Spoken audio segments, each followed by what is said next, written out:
بسم الله الرحمن الرحيم وردقدقة حالة فرح كسي بحيسها مركا فيرسو سيدا إيران لو هبيي روشكا أيالا شيغي إن آلديس الدفاع uu geeyay Tehran arrintaasi oo dib u dhigtay weerarkii Israa'iil ay doonaysay inay ku qaado dalka Iran xogo dhameystiran ayaan idin hayaa oo ay qorayso wakaaladda wararka ee Sputnik ee dhinaca dalka Ruushka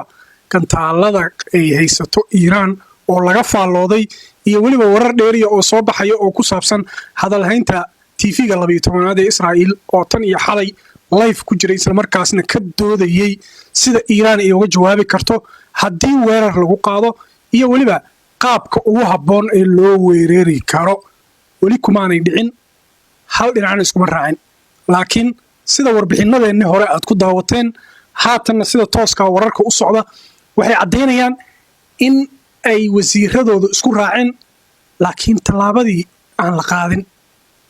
aad bay u walwalsan yihiin gaar ahaan markii uu soo baxay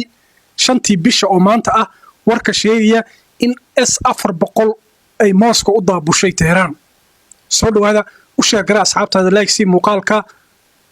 commentiga noogu reeb aragtidaada ku saabsan arrimahani aynu halkan idinkugu soo gudbin doono aad baad mahadsantahay magacaygu waa Tolman waayahay markii ay wasiirada Israa'iil isku raaceen in sinaba aan looga gabangaabsan in la weeraro Iran ayaa waxa markaasi bilowday falanqeyno kala duwan oo ku saabsan falcelinta Iran ka imaan karta waxa ay haysato waxa ay ku hubaysan tahay heerkooda meelaha ay gaari karaan TV-ga 12aad Israa'iil oo hadda muuqaalkan aan hadda ka soo qaaday aad arkayso tan iyo xalay live kama bixin waxay soo fariisanayeen khubaro military dad ilaa iyo 60kii dagaalamayay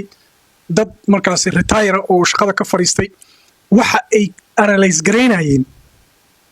24 saac waxay analyze gareynayeen maxaa ka dhalan kara haddaba wakaaladda wararka ee dalka Turkiga oo xiganaysa TV-ga dawladda Iran ee Press TV ayaa waxay sheegtay hadalkan soo socda wakaaladda wararka ee Turkiga ayaa waxay sheegtay in TV-ga dawladda Iran ay ka soo xigatay in Iran gantaaladeeda ay adeegsatay kowdii bishani October ay ahaayeen kuwa ugu yar uguna hooseeya taya ahaan gantaalada Iran u yaala waxay yiraahdeen kuwa ugu tayada yar ayay ahaayeen tijaabana way ahaayeen ayay yiraahdeen waxaase dhici doonta haddii weerar la soo qaado kuwa ka adag in aan ku garaacno oo qariirada aan kaga tirtirno dhulkaasi la haysto Press TV wuxuu sheegay in sinaba aysan uga gabangaabsan doonin inay soo saaraan hubkaasi hub cusub ayaa la arki doonaa awal indhaha caalamka waxay qaban jireen gantaalada shahaab 1 shahaab 2 wax saas oo kala ah oo aan macno badan ku fadhiin laakiin gantaalada soo socda ayaa waxay noqon doonaan ayaa la yiri kuwa caalamka ka yaabiya sida daraadeed waxay sheegeen inaan lagu soo degdegin dhanka kale sida warbixinta bilowgeedii aan ku xusay dawladda dalka Iran ayaa la sheegay in qalabka difaaca ee ugu casrisan caalamka ee S-400 ay ka heshay Ruushka waa tallaabo markaasi aad ay ugu farxeen dalal badan oo gardarradaasi ka yaabana hadda taasi waxa ay ka dhigan tahay sida Wall Street Journal uu sheegayo in gantaal kasta oo Israa'iil ka yimaada uusan ku dhici doonin meeshii loogu talagalay oo la isaga difaaci doono sidii iyagu ay isaga difaacayeen kalkii hore ee markaasi Iran ay weerartay waa bishii Abriil ee isla sanadkan waxaa la yiri gantaalada difaaca ee Iran ay Ruushka ka heshay waxay awood u leeyihiin in ay ka hortagaan weerar kasta oo badda biriga iyo cirka ka yimaada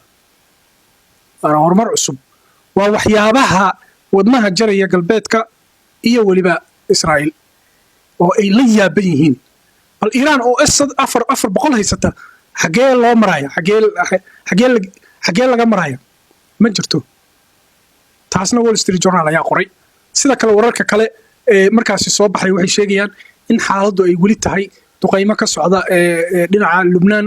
iyo waliba weerarkii saaka yirti waa bari halkaas ka dhacay xuduudda oo markaas ilaa iyo 3 la sheegay in looga dilay dadkani